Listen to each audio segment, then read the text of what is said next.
Bismillah walhamdulillah wa salatu wa salamu ala rasulillah wa ala alihi wa ashabihi wa man tabi'ahum bi isanin ila yawmiddin wa ba'd. Assalamu alaikum wa rahmatullahi wa barakatuh. Here we are. Inshallah, our last session with Bidayat al-Abid wa Kifayat al-Zahid by the great Allama Abdurrahman al-Ba'li al-Hanbali al-Qadiri rahimahullah ta'ala. We're looking at Kitāb al-Jihād. He says, وَهُوَ فَرْضُ كِفَايَةٍ إِلَّا إِذَا حَضَرَهُ أَوْ حَصَرَهُ عَدُوٌ أَوْ كَانَ النَّفِيرُ عَامًا فَفَرْضُ عَيْنٍ ويسن بتأكد مع قيام من يكفي به ولا يجب إلا على ذكر مسلم حر مكلف صحيح وأفضل متطوع به الجهاد وغزو البحر أفضل وسن رباط وهو لزوم ثغر لجهاد ولو ساعة وتمامه 40 يوما وأفضله بأشد خوف وهو أفضل من المقام بمكة ولا يتطوع به مدين ولا وفاء له مدين لا وفاء له إلا مع إذن أو رهن محرز أو كفيل مليء ولا من أحد أبويه حر مسلم إلا بإذنه. All right, so we're talking about military service. Of course, he jumps into this chapter. He says military service. We translated jihad as military service because jihad has a multitude of meanings. In this legal framework, we're not talking about jihad al-nafs. We're talking about jihad al-adu, which is actually going to combat against an enemy. So military service is the most appropriate term. And it's important for us to recognize that every sovereign nation has a military. And every sovereign nation champions their soldiers. They honor those who fight to defend their country and often way of life. And so when we use terms like jihad as Muslims, in the media, it's been vilified. But the reality is, those that vilify it champion their soldiers. They just don't like the framework that it's in when it's a faith-based operation. And that's exactly what this is, as we're going to find out. Faith-based operation under the dictates of a state. So first, military service is a communal obligation, except when one is present at it, when the enemy has laid siege, or when a general mobilization is declared, in which case it becomes an individual obligation. When it is sufficiently carried out by those who fulfill it, it remains an emphasized recommended act. It is not obligatory except upon a free Muslim male who is legally responsible and physically sound. The most virtuous voluntary act is military service, and naval expeditions are superior. Ribat is recommended, which is, in case you were wondering, what is ribat? Which is remaining at a frontier post for the purpose of military service, even for an hour. Its complete term is 40 days. It is most virtuous when undertaken under intense fear, and it is superior to residing in Mecca. An insolvent debtor may not volunteer for it except with permission, secured collateral, or a solvent guarantor. Likewise, one who has either parent who is a free Muslim may not do so except with their permission. So here at the very beginning of this chapter, the Imam, our author and Shaykh Abdurrahman al-Ba'li rahimahullah ta'ala, is essentially beginning this section framing military service as a regulated public obligation. Again, I can't stress this enough. I know that in this country, when you reach a certain age, you're mandated to sign up, to put your name in the event there's a draft. And if you don't do so, it's criminal.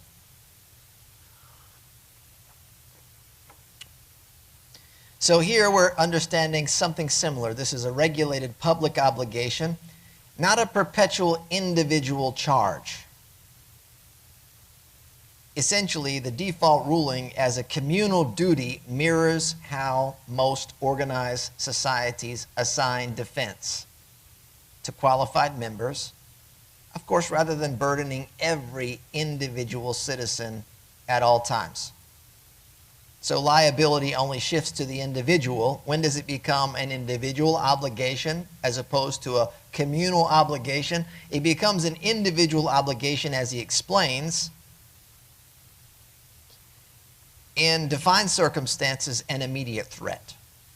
So presence at engagement. So if you're there on the front lines, you have to engage. It's not going to be, I'll let some of these other guys do it.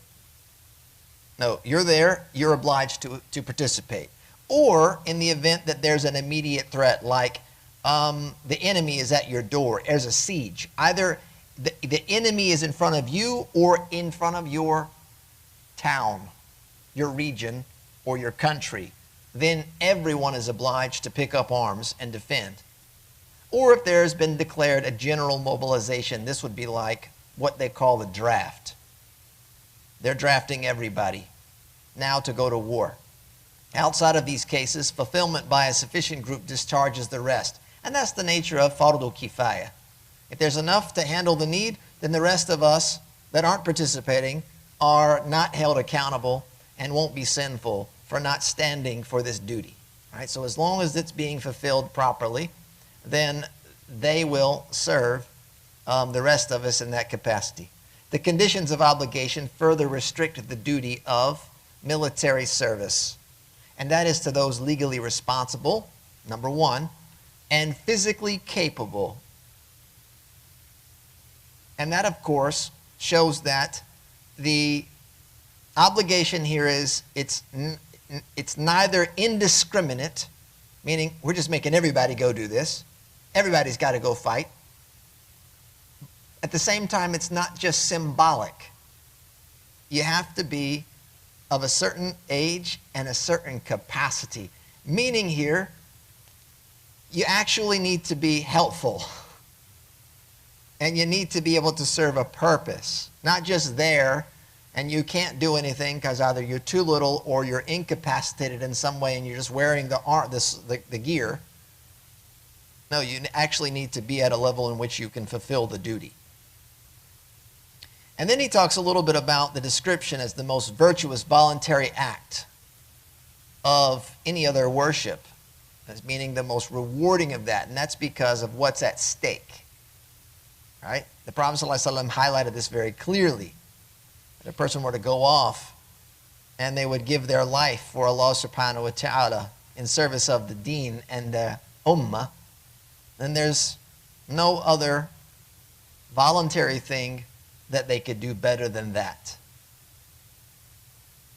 And then he talks about the difference between land versus at sea. At sea being more virtuous because of the dangerous nature of that as opposed to being on land.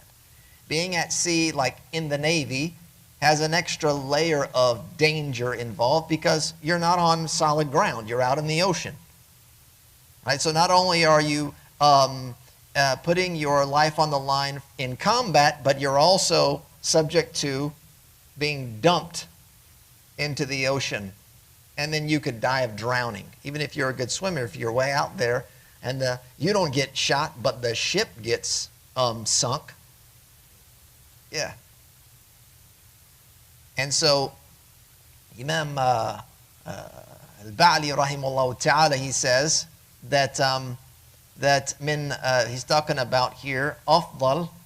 He says here, غزو البحر أفضل من غزو البر وتكفر شهادته جميع الذنوب والدين. Right, so the shahada there, the martyrdom for this, expiates all sins, including the dain, which is the debt. لأن البحر أعظم خطر أو مشقة بخلاف شهادة البر. This is because, as I said, the hardship is greater, as well as the danger that it poses, as opposed to shahadat al-bar, which is what happens on land. فإنها تكفر جميع الذنوب سوى الدين, because that shahada will expiate all of the sins except for the debt. So you can see here the difference, but you can also understand the nature of debts in this case, right? So there's a multitude of lessons that we can walk away with here. Ribat, he goes on to talk about, is treated as organized frontier service rather than actual combat itself. It's basically holding the line, like at a border. And that is where the people living in that region are afraid of what's bordering them. Maybe there's another group of people there that if there was not security at the border, they would come in and attack. And so basically you're just holding the line, like you're holding the wall, if you will. Okay? And so that is a duty as well that has to be carried out. Even if it's done in a minimal way, as he mentions here, and he quotes from Imam Ahmad rahimahullah ta'ala when it comes to this, he says, يَوْمُ رِبَاط لَيْلَةُ رِبَاط سَاعَةُ رِبَاط. Imam al-Ahmad's quoted as saying, a day of holding the line, a night of it, or even an hour of it, that it can be fulfilled in that way. And then, of course, we see restrictions put on those that want to volunteer for the service related to debt. So someone that's in debt can't go volunteering for military service unless they have the permission of the one they owe, meaning they could lose their lives and then that person would be stuck with this debt that they're going to carry now. Or they've secured some type of collateral, or they have somebody that's going to be a guarantor for them, or the person that they owe money gives them permission and is happy for them to go and is willing to let go of whatever is owed to them. Essentially showing us the nature of debt again and the rights of the servants over one another. And then it points to the parents. So if somebody wants to volunteer and they have a Muslim parent that's still alive, they can't go unless the parent gives them permission to go. That's for volunteer service. So here we can see that there's a framework, there's a code. It's not just a free-for-all, I'm going to jump into action. There's a number of different regulations that are put in place here because this is a state-run operation. It's not a backyard, it's not a backyard like militia of sorts. It could be if there's an enemy at the door. We're not going to wait, right? Enemies coming in, and we have the capacity. We don't need to get the executive call to now put a badge on our shoulders. We just jump right into action. Okay? He says, ولا يحل للمسلمين الفرار من مثليهم ولو واحد من اثنين فإن زادوا على مثليهم جاز ولا يجوز قتل صبي وأنثى وخنثى وراهب وشيخ فان وزمن وأعمى لا رأي لهم ولم يقاتلوا أو يحرضوا على القتال ويخير الإمام في أسير حر مقاتل بين قتل ورق ومن وفداء بمسلم أو بمال ويجب عليه اختيار الأصلح فإن تردد نظره فالقتل أولى. It's not lawful for Muslims to flee from those who are twice their number. This we're talking about when you're on the battlefield. Even if 1 against 2. If they exceed twice their number, it is permitted.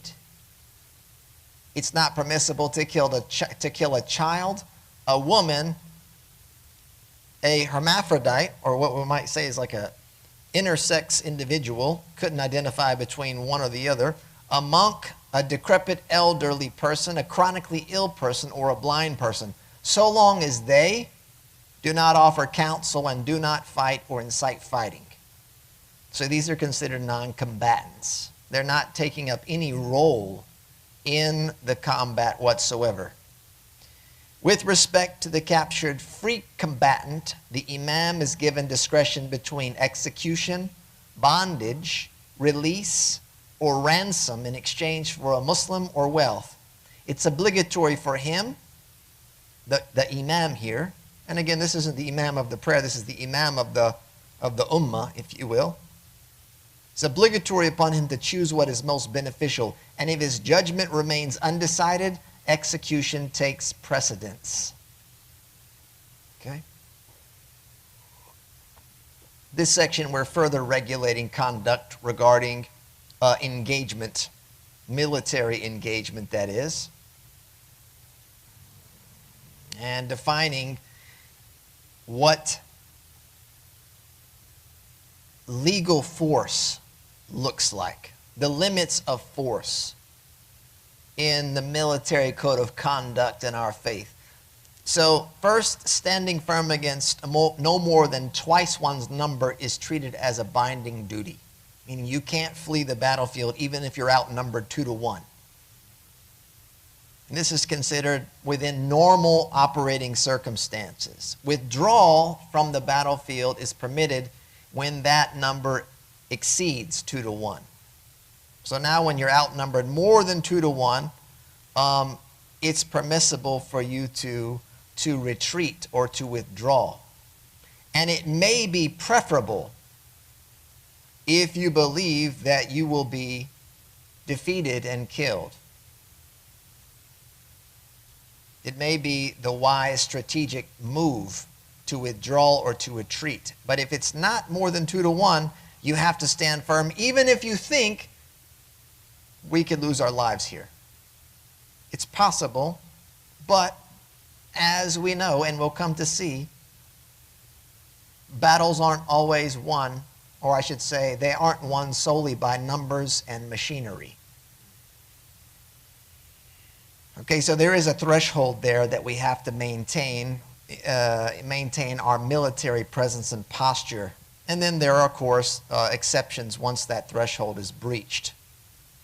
Then we talked about here the protected categories. We talked about non-combatants and their status, and they're giving essentially immunity, if you will. And it's only lifted when there's direct participation. So the person might not be actively on the battlefield, but they may be in a strategy room. They may be in the war room. They may be operating within some capacity in which they're either inciting or they are abetting and aiding against the community. So unless there's some level of involvement, then they're given immunity and they're not to be killed. Captives are removed from individual discretion entirely. Right? So there is a law that has to be followed. Like the soldiers have to obey the commander as to how they manage captives. Like if you get prisoners of war, what's the policy of the army? It's not up to the individual soldier to say, I'm going to act on my own accord how I feel. It's not about desire. It's not about your hawa, basically. It's not about your shahwa. Okay, maybe you're bloodthirsty. Some soldiers, they get into a zone, right? They're on the battlefield and they get into a mental space where they're out there to do damage. They're out there to either kill or be killed. And it may be in the heat of that, they've caught somebody that surrendered. They're not permitted to now act on their own accord, but they have to follow the instructions of their commanding officers. And it's up to the imam to determine what that's going to be. As we've discussed, a number of devs, the imam highlights a number of possibilities, while they're executing them so as to not have to fight them again, or to arrange some type of imprisonment, some type of bondage, or some type of swap in terms of a prisoner exchange, or for some type of some valuable thing. Right? So this is where the imam has to come up with the decision. And in the event he says he's unable to determine the best outcome, which he's obliged to do, the imam is obliged to pick the best, most strategic outcome or decision for the state. And if none of that appears to him, then, as he says, there's an execution. And so here we can see further establishing there's discipline in military conduct, there's restraint, and there is certainly centralized authority and governing principles which determine what is lawful and what is unlawful in military conduct. So after all of that said and done, the next section here, فصل, he says, وَيَلْزَمُ الْإِمَامَ وَالْجَيْشَ إِخْلَاصُ النِّيَّةِ لِلَّهِ تَعَالَى فِي الطَّاعَاتِ وَعَلَيْهِ عِنْدَ الْمَسِيرِ تعاهد الرجال والخيل ومنع من لا يصلح للحرب ومخذل ومرجف ومكاتب بأخبارنا ومعروف بنفاق ورام بيننا بفتن وصبي ونساء إلا عجوزا لسقي ماء ونحوه ويحرم استعانة بكافر إلا لضرورة. So here he says it's binding upon the imam and the army to purify the intention for Allah Most High in acts of obedience. To purify the intention for Allah the Exalted in acts of obedience. Upon setting out, he is responsible for inspecting the men and the mounts, and for excluding those who are unfit for war, as well as one who discourages, one who spreads alarm, one who corresponds with our enemies with information, one known for hypocrisy, one who sows tribulations among us, children and women, except for an elderly woman for drawing water and the like. Seeking assistance from a disbeliever is prohibited, except in cases of necessity.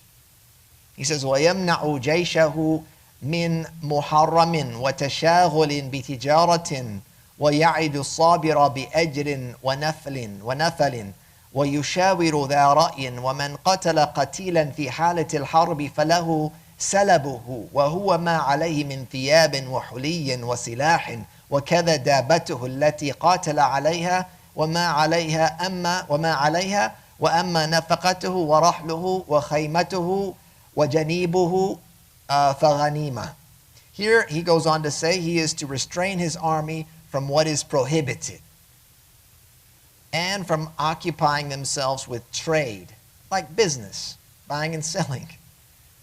He promises the patient soldier reward and bonus, and he consults those of sound judgment. Whoever kills an enemy combatant in a state of war is entitled to his personal spoils. This consists of the clothing, adornments, weapons, and the mount upon which he fought, and whatever is upon it. As for his provisions, saddle, tent, and spare mount, they are a part of the general war booty. So now we're getting into some real details here, even for a metan or a manual of this size, highlighting some very important specifics. Here we're talking about what governs, if you will, responsibility. We're talking about discipline on the battlefield. And, I think, more importantly, or as important, spiritual readiness. So the obligation here, as he mentions right away, is sincere intention. And this applies to not only leadership, but also the ranks and the soldiers alike. The intention has to be correct. Affirming that military success is not secured by numbers or equipment alone, but by obedience, deserving of divine aid. And for this reason, the imam is required to inspect personnel, the soldiers, etc., as well as the mounts, meaning the animals they're using, or vehicles they're using, in order to exclude those whose conduct undermines cohesion. Right? So he says he has to prohibit those from doing haram, prohibit them from al-muharramat, and being busy with business and trade. So you don't want a person in the ranks who is now breaking rank with immorality. And this is unfortunate that we've seen in military situations where you have a group of soldiers that have no morality whatsoever. Think about what we've seen happen out there. These soldiers, they get carried away. They have no moral compass. They're like animals, imposing themselves on the innocent and the weak, taking advantage of the situation, abusing their power and authority. This does a terrible disservice to the unit as a whole, the military. And we can see that unfolding in front of our very eyes today. You just look at what's been happening in Palestine and how they treat those that they capture. We're worlds apart. We're looking at human beings that are worse than animals in their treatment of their fellow human. So this is the type of soldier that you have to weed out. You can't have this in your ranks. You can't have this level of immorality present. Because when you are fighting and your intention is for Allah and to secure your community of the faithful, you don't want somebody that breaks rank, and it will weaken the cohesion, number one, among the soldiers. It will demoralize those that are there for righteous causes, but it will also diminish your favor with Allah subhanahu wa ta'ala.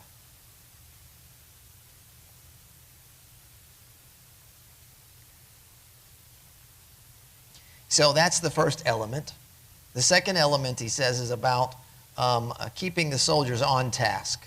They shouldn't be busy with buying and selling. They shouldn't be there looking to make a buck on the side. But they're there focused and on task. And for that reason, the imam has to inspect. That's his job, to inspect and to see not only the moral state, but also the readiness of the soldiers. So the selection is based not merely on capability, but it's also based on worthiness of Allah's success. Right? And you can see that he would also consider the status of that person. Right? We talked about people that are alarmists, people that maybe have access to information, especially if they're someone not from the Muslim community. They have access to information. Maybe they were working in a capacity within the Muslim world. They were hired and employed, and they have access to information. They could tell you where the soldiers are stationed or where the bases are and what the artillery is, etc. They can divulge all of that information. Then that person has to be removed from that scenario. So they can't divulge information and weaken the position of the military. That all seems very logical and rational thinking. So it's a combination, as you can see, of reliance upon Allah subhanahu wa ta'ala and, of course, following through with the necessary means of readiness and strategy. And then he talks about the spoils. And this is what's collected on the battlefield. And there's some of the spoils that are awarded to the person, the individual soldier, that kills a combatant, that they have a right to certain effects of that deceased, that slain soldier on the battlefield. They have a right to certain effects, but not everything. They don't get to take everything from that. They're basically going to take what they would need to continue forward. They might need now to take the horse, if that's what they were on. They might need to take and commandeer a vehicle. They might need now to take a weapon. They might need now to take some of the articles of clothing, even if it meant they left the slain without clothes. In this case, it's fine to do that. They might need to take these types of effects in order that now they're going to utilize them to further their cause. They've already probably exhausted some of their own resources, and now they're just picking up the resources that are there. However, there's a lot of that goes to the state to be divided. And that, what it does, is it supplies the soldiers with some level of provision along the way. It could even be an excess that they might return back with, and that will be utilized perhaps in the future. But then at the same time, it removes private motive from killing for material gain. If I saw somebody that looked like they've got a lot, then I could shoot them and put a gun in their hand, and I can say, look, now I'm going to take everything they got. That's going to be mine. So by doing that, then you remove that motive.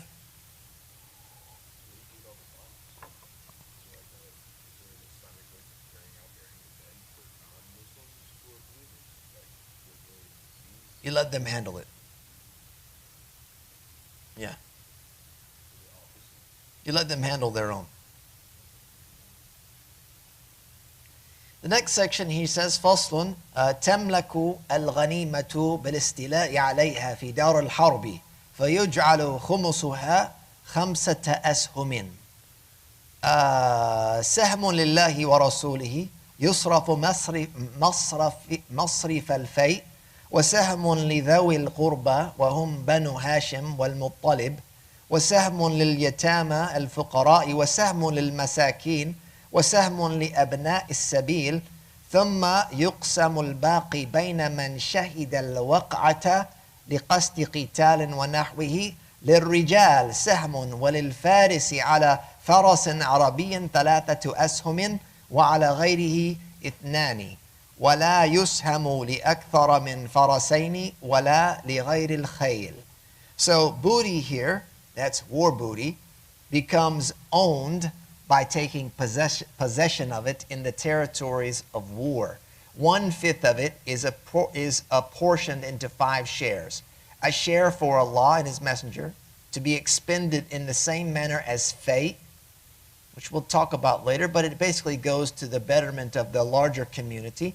A share for the near relatives, meaning, he says, namely the descendants of Hashim and Abdul Muttalib, or Al-Muttalib, excuse me. A share for indigent orphans, a share for the poor, and a share for wayfarers. The remainder is then divided among those who were present at the engagement for the purpose of fighting and the like. The foot soldiers received, or the foot soldier receives 1 share. And that's a male foot soldier, by the way, receives 1 share. The cavalryman mounted on an Arabian horse receives 3 shares, and on other than it, 2 shares, meaning on a different type of horse. No shares are allotted for more than 2 horses, nor for amounts other than horses. He goes on and he says, وَشُرِطَ فِي مَنْ يُسْهَمُ لَهُ 4 شُرُوطٍ الْبُلُوغ وَالْعَقْلُ وَالْحُرِّيَّةُ وَالذُّكُورَةُ فَإِنْ اخْتَلَّ شَرْطٌ رُضِخَ لَهُ وَلَمْ يُسْهَمْ وَالرَّضْخُ الْعَطَاءُ دُونَ السَّهْمِ. 4 conditions are required for one for whom shares are allotted. The first is bulugh, which is adulthood, basically. Sanity, freedom, and maleness. Again, have to be a male. That's right. I said it.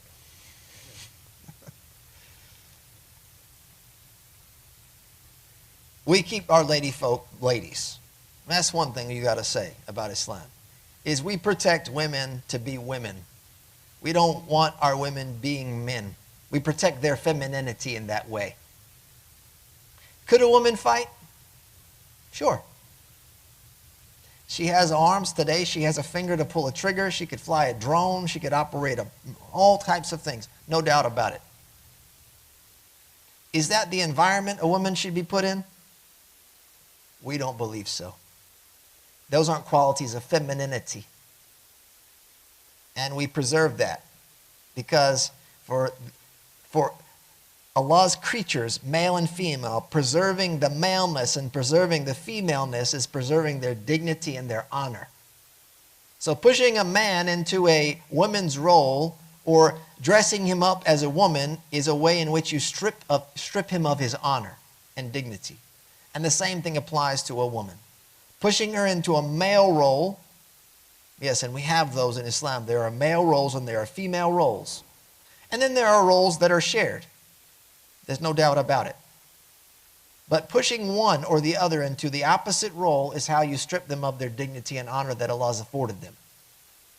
And so in this case, it's very clear. We've talked about who's obliged and who's not, right? Who should be there or not. The imam's job is to stop a woman from attending the battlefield. In fact, bringing a woman to the battlefield could be a liability. Again, it's not about capacity. It's about being a target of psychological warfare. Taking advantage of a woman on the battlefield, we talked about that. What happens, we see what happens with these worse than animal soldiers when they start raping women. So you get some female soldiers and that's what you do. It's not like killing them. Now it's more psychologically damaging, not only for them, but also for the morale of the army. Especially, as I described, when you value a woman's femininity and you preserve that for her. And your job as a man is to continue to protect and to preserve. So that's a soft spot. It's considered a soft spot in these vulnerable moments that you don't expose. So that has to be protected and preserved. He says if a condition is lacking, he is given a discretionary grant, meaning an amount or some type of gift, and no share is allotted. A discretionary grant is a gift less than a full share. وَإِذَا فَتَحُوا أَرْضًا بِالسَّيْفِ خُيَّرَ الْإِمَامُ بَيْنَ قَسْمِهَا وَوَقْفِهَا عَلَى الْمُسْلِمِينَ ضَارِبًا عَلَيْهَا خَرَاجًا مُسْتَمِرًا يؤخذ ممن هي في يده وما أخذ من مال مشرك بلا قتال كجزية وخراج وعشر تجارة من الحرب ونصفه من الذم وما تركوا فزعا أو عن ميت ولا وارث له فيء ومصرفه في مصالح المسلمين. If a land is conquered by the sword, the imam is given the choice between dividing it or holding it as an endowment for the Muslims, imposing upon it a continuing land tax taken from whoever holds it. Whatever is taken from the wealth of a polytheist without fighting, such as the Jizya, the land tax, a tenth of commercial goods taken from a belligerent, half of that from a protected non-Muslim, what they abandon out of fear, or the property of one who dies without an heir, is fayʼ. That's what we described before. It's a category of this type of wealth, and its expenditure is directed to the interests of the Muslims, basically at large. So here, we're talking about, in this section, how wealth is treated. It's taken in war and then handled so that it never becomes personal loot or incentive. Again, we want to remove that incentivization of fighting, killing for the purpose of worldly gain. Is there worldly gain to be had? Obviously there is. Otherwise we wouldn't be worried about how we're handling it and dividing it. Okay? So anything taken through fighting comes under lawful authority first. Then it's distributed according to these fixed rules. 1/5 is set aside for defined public purposes, including communal needs and vulnerable groups, as we highlighted. The orphan, the one that has no father, etc., and is in a need. Those who are stranded travelers, and so on and so forth. These are the communal needs for vulnerable groups that the state is obliged to take care of, and this is one of the means by which they do that. Before anything, this is all settled before the fighters are given their portion. Shares are based on actual participation as well as readiness. They're not based on rank or your bravado. Okay? And even then, eligibility is restricted to legal responsible adult men. Those who fall outside that are acknowledged for their service We said there might be some role of service to be played for others outside of this group. They may play a role, a support role. They're not given the same amount as a serviceman, but they're given something. They're given some type of grant or award for their benefit. And here we can see another element is here is when there is a land that has been taken by force, is treated differently because it affects long-term governance. So the imam can retain that, or he could divide it first, or he could retain it and utilize the benefit that would be derived from that land through taxation to support the community. And then, of course, we talked about fayʼ, which refers to wealth taken after or taken without fighting. As we mentioned, some taxes, abandoned properties, estates without heirs, and that wealth doesn't belong to fighters at all, but is directly and entirely to be used for public interests. And here we can see basically through all of this, material outcomes of war are absorbed into law. They're managed by way of the state, and that supplies a certain stability in public order, avoiding, again, exploitation for individual gain. فصل يجوز عقد الذمة لمن له كتاب أو شبهة كتاب كالمجوس ولا يصح عقدها إلا من إمام أو نائب ويجب إن أمن مكرهم والتزموا لنا بأربعة أحكام: أن يعطوا الجزية عن يد وهم صاغرون، وألا يذكروا دين الإسلام إلا بخير، وألا يفعلوا ما فيه ضرر على المسلمين، وأن تجري عليهم أحكام الإسلام في نفس ومال وعرض، وإقامة حد فيما يحرمونه كالزنا لا فيما يحلونه كالخمر، ولا تؤخذ الجزية من صبي وعبد وامرأة وفقير عاجز عنها ونحوهم. So pacts of protection maybe this is like a treaty of sorts with people. If you have some type of pact for people to live among you, may be concluded with those who possess a revealed book. Right? You're somebody of the book, of Scripture. Or something akin to a revealed book, such as the Magians. So that means if you're like an idol worshiper, no. Not extended. We need to do some soul searching now. You know what I'm saying? Yeah, because we're not going to like what comes after this. We need to look deep inside and see who we really believe in. Who do you want to call on at this very moment? You want to call on the little thing that's lying in your house, and that little house, your little house inside of your house that you put food by every day? Is that who you want to call to save you? I think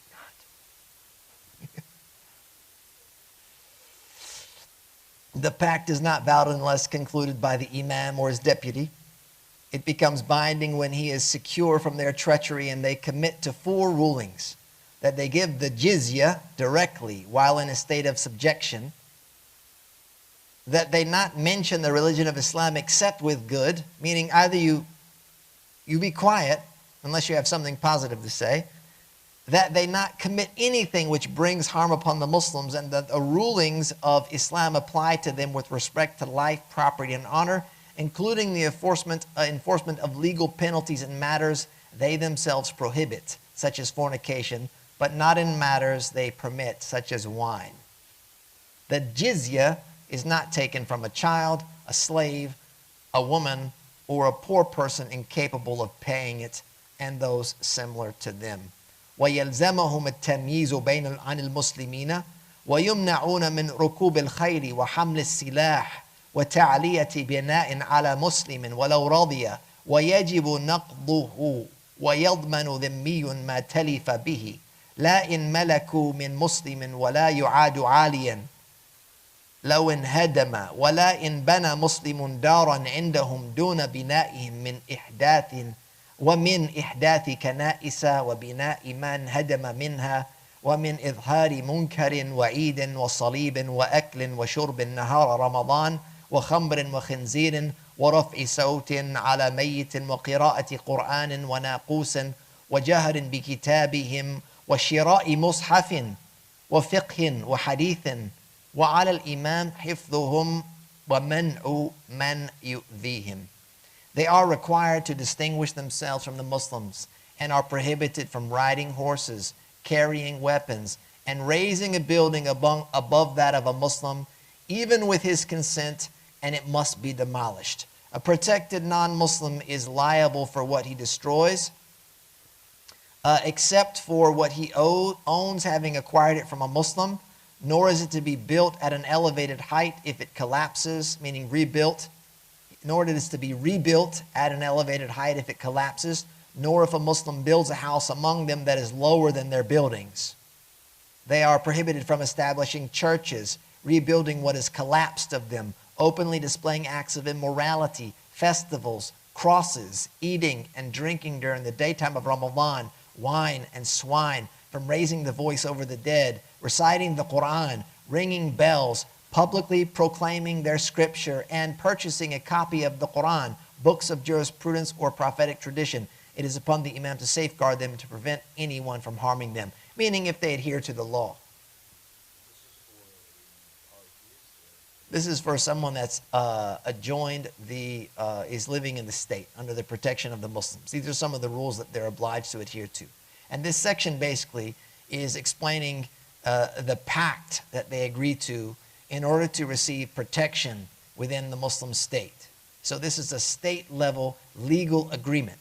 It's not a private agreement. Yes. Because none are to touch it except those that are pure. Right, so our way of doing dawah here is we give out Qurans, right? Yeah. So that's a question. That's questionable in and of itself. Yeah. لا يمسه المطهرون. And what are they going to do? You don't know what they're going to do with it. How are they going to treat the Quran?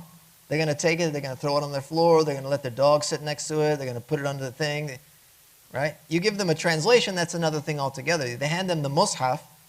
The mushaf is not like it's not literature. Yeah, it's not like a TV guide. It's not a manual how to fix your car. You get grease and oil all over it, you throw it on the floor, you get cat whatever on it. I mean, you know, yeah, it's. What if they're like genuinely in good faith? What are they going to do with it, Akhi? Well, that's what I'm saying. Like, you don't know.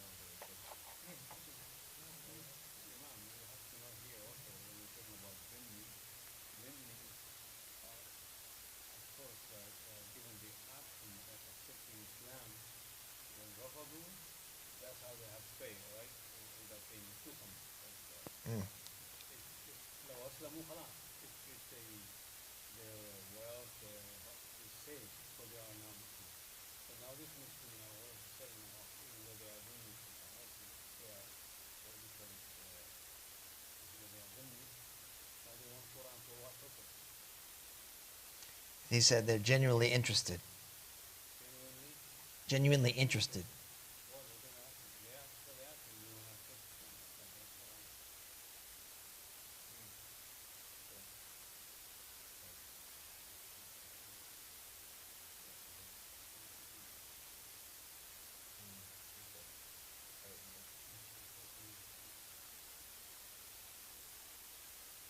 Yeah, there's rules to the Mus'haf. It's not, like I said, it's not a book of literature.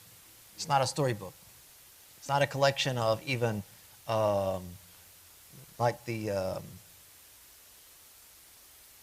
books of the disciples. It's Allah's word, and it has rules. It has to be treated a certain way. It shouldn't. They even say it shouldn't be carried with you into the lands of battle.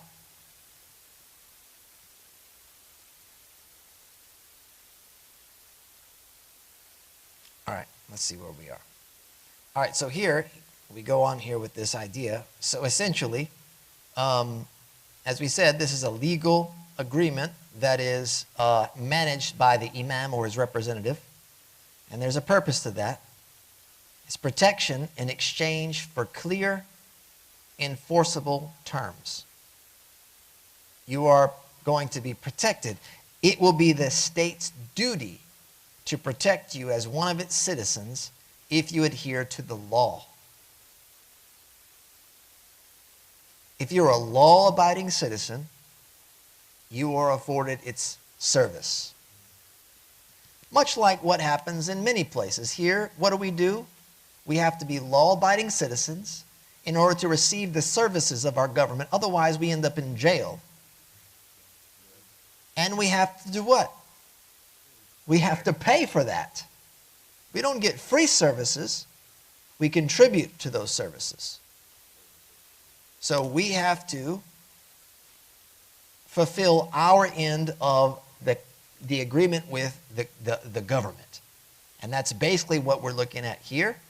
And that this particular group of people are now living in a land among people that they're not from. The Muslims have their own duties within their own state. Right? We just talked about who's obliged to go to jihad. You're a dhimmi, you're sitting here, resting. And I'm doing what? I'm protecting you. So, you got to contribute somehow.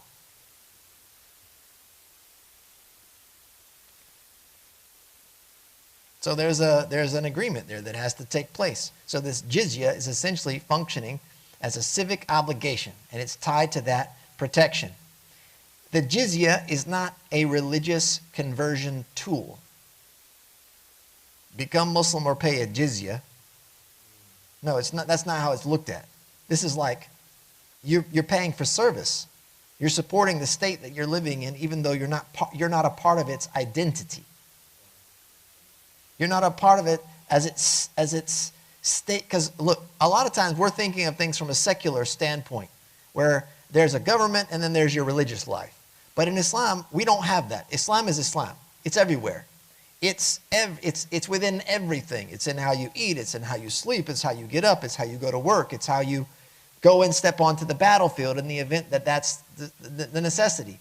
It's on how you govern and how you operate and function in a society. It's not restricted to the masjid and to your home. It's in the street. Islam. And so this is how a person lives in that environment, which Islam is the way the world works in that land, and you're not taking an active role in supporting that because it's not your faith. But what you will do is you will abide by the laws and you will support financially in order to be there to enjoy, if you consider getting services like that a joy, you enjoy those services. And you can see that based on how it's waived. The jizya is waived at times based on capacity, right? You're not going to charge the jizya for a bond person, someone that's a servant, or a woman, or a child, or even a full-grown man who's just, they can't pay it, they can't afford it. They still want to be there though. I'd rather be here than back in my Christian country, because over there I'm getting oppressed. There's no economy. Yeah, they don't got soap. I don't know. They got the bubonic plague. Yeah, I mean, that's how it was back in the day. They don't have soap, right? They don't know about soap.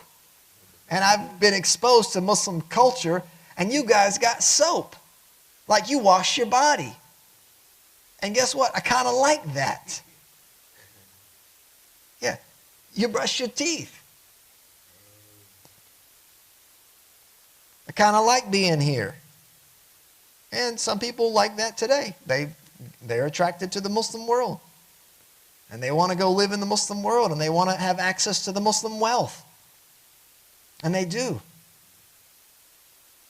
And most of the Muslim countries open their doors, let them in. But guess what? When you're there, you got to follow the rules.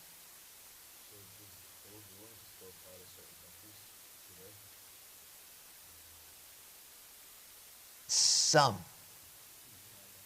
Yeah. I don't know about all the countries, brother. Let's just stick to the theory. Let's just stick to the ideal, and then we can make our personal judgments based on what we come to find out. So you can get an idea how Muslim society is governed and the level of religious practice that's also tolerated by other religions that are there. So here, it wasn't a prevention of religious practice from other religions. It was a prevention of publicizing those practices. It also allowed for certain sins within our faith to be practiced as long as it's done privately. Like, you have to abide by the law, especially what is within yours, religious law, but certain things within yours, we acknowledge it's not prohibited. Do we agree with it? No. But, so we'll let it slide. But does that mean you can bring it out into the open and have celebrations? No. We also don't believe in having your shirk publicized.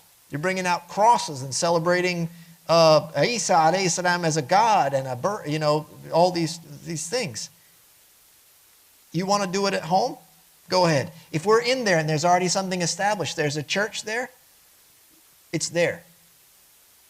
If it comes down for whatever reason, it's not going back up. Yeah, like if a storm comes, an earthquake or something, it just dilapidated building and it collapses, that's done. One and done. We're not going to reopen. It's there, it's there. We came in, it's there, it's there. Private, you keep it there, that's it. After that, no. So these are some of the finer points, some of the finer details.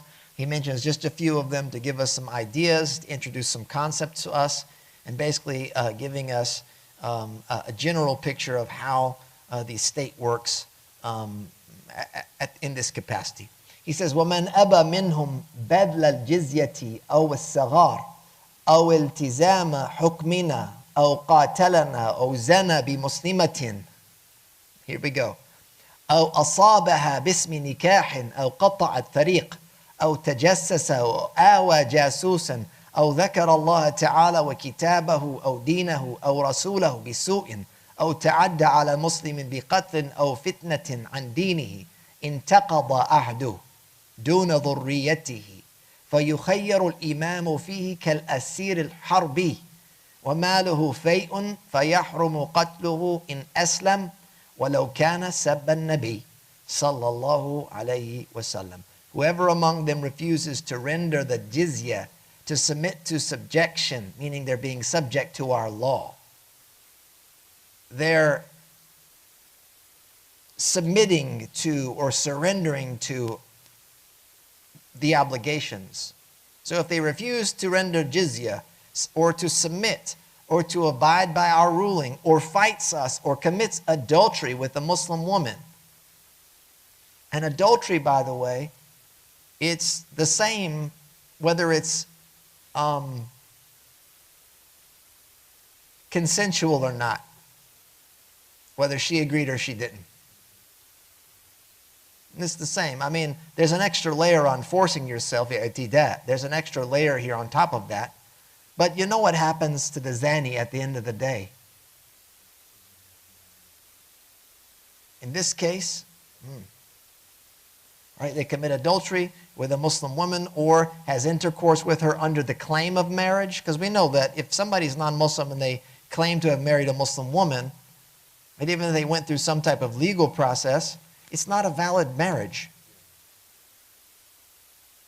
Yeah, you've said some words. Filled out some papers, they're not legitimate. Which means if a Muslim woman were to marry, like in our environment here, where you're free to do whatever you want, you're not regulated by the state here in this situation. In Muslim countries, they're going to check that stuff first. They always ask for those papers first. Here, a Muslim woman finds a non-Muslim guy, boyfriend, girlfriend. We get engaged, we go get married.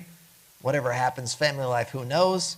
Sacrifice it all, burn it all down for this guy, and then you go and, well, I'm married, this is my husband. Sorry, in the state's eyes, yeah, you're married in the state's eyes. Guess what? You get some tax breaks.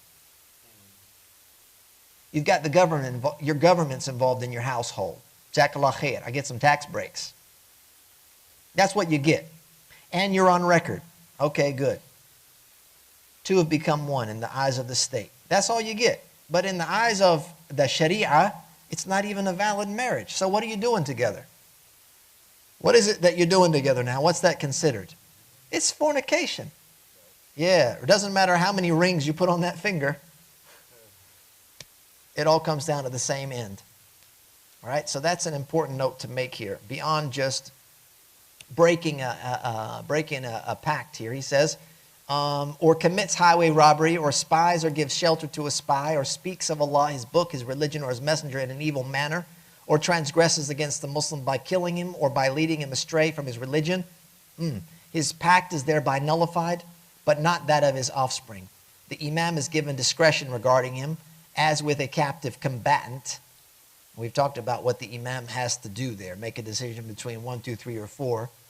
And this is the case now with somebody that's broken the pact, and his property becomes fayʼ. Again, the property is taken and it's utilized for the benefit of the community. It is, however, unlawful to kill him if he accepts Islam, even if he has reviled the Prophet sallallahu alaihi wasallam. So that gives you an idea, general idea about this topic, military service, and some of the elements that are typically associated with it, especially in the works of the Hanabila. Where do they put these issues of Jizya and land tax and pacts and oaths? They put it all in the same chapter of Kitāb Jihād, and that comes normally after Kitāb al-Hajj. Right, we know that Hajj is a type of jihad. So after that jihad, you get the military jihad, of course. And this brings us to the conclusion. This is Khatimatul Kitāb. He says, وَهَذَا آخِرُ مَا تَيَسَّرَ جَمْعُهُ بِتَوْفِيقِ اللَّهِ تَعَالَى وَمَعُونَتِهِ وَصَلَّى اللَّهُ على سيدنا محمد وعلى آله وصحبه وسلم تسليما كثيرا والحمد لله رب العالمين وفرغ من تأليفه كاتبه فقير العفو والغفران من ربه الغني المنان أبو عبد الله عبد الرحمن بن عبد الله بن أحمد بن محمد بن أحمد بن محمد بن مصطفى الحنبلي مذهبا الخلوتي ثم القادري مشربا الدمشقي مولدا الحلبي محددا غفر الله له ما كان من الذنوب وستر ما شان من العيوب ولإخوانه المسلمين إنه أكرم الأكرمين وأرحم الراحمين عصر الاثنين المبارك 17 من جماد الأولى من سنة 59 و100 وألف وصلى الله على سيدنا محمد وعلى آله وصحبه والسلام ورضا عليه وعليهم أجمعين.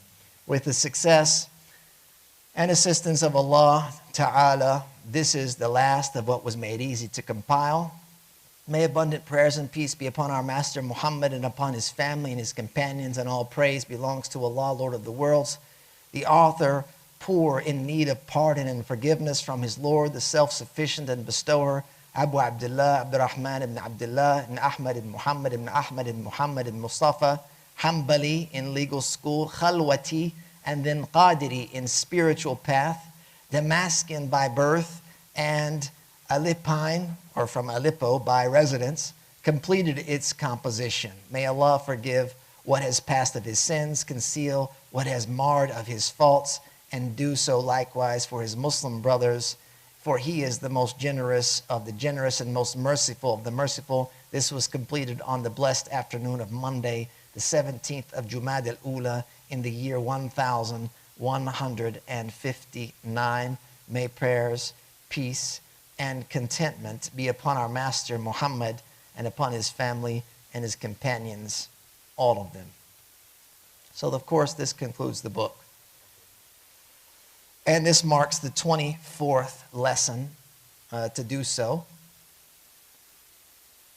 And I thought it would be interesting to note that the first time we went through this text was in February of 2016.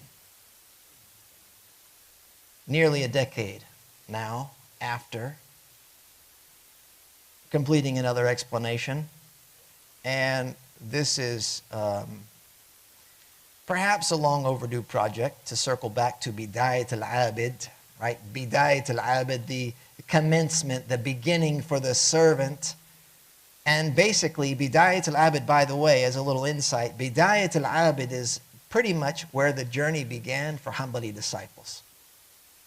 Right? For our institute that we've been growing online, this was the first publication, the first class that was offered online. And of course, the goal to circle back after a decade later, not only to improve the translation, right, but also to offer perhaps an improved or refined explanation. As the translator of the text, coming to better understand and identify some of the, as you grow in knowledge, you now can express and articulate things in a better way and perhaps have gained a better understanding and insight. So circling back to that work is extremely important from time to time to update the edition to better and more accurately represent the intent of the author. And so that's exactly what this was meant to serve. And inshallah, it will last for some time. And in bi'idhni ta'ala, we'll circle back to this in another 10 years. And we'll do it all over again. Because it's an honor. It's a tremendous honor of mine and inshallah of yours being a part of the process. And it's a privilege to be able to work through these books as a legacy of our great scholars, the inheritors of the Prophet ﷺ, and especially to offer it to the English-speaking Muslim students of knowledge around the world. Because people do follow from all places in the globe. From New Jersey all the way to Bangladesh. Right? There's a Hanabila in Bangladesh right now, believe it or not. And in all other countries, I'm getting messages from all over the place, so it's a tremendous privilege to be able to serve many different people from different backgrounds and nations. All Muslims, of course, all interested in this legacy of the great Imam Ahmad ibn Hanbal radiyallahu anhu. So we ask that Allah subhanahu wa ta'ala reward the author for his effort. We continue to benefit, and inshallah, he too will continue to benefit as we do in his grave, and we ask that he forgive, Allah subhanahu wa ta'ala forgive him of shortcomings and certainly overlook ours, tremendous and vast in nature, and that he grant lasting benefit through all of this work, those who study it and serve it after him. And of course, alhamdulillahi rabbil alameen, wa sallallahu wa sallam ala nabiyyina Muhammad wa akhiru da'wana, alhamdulillahi rabbil alameen.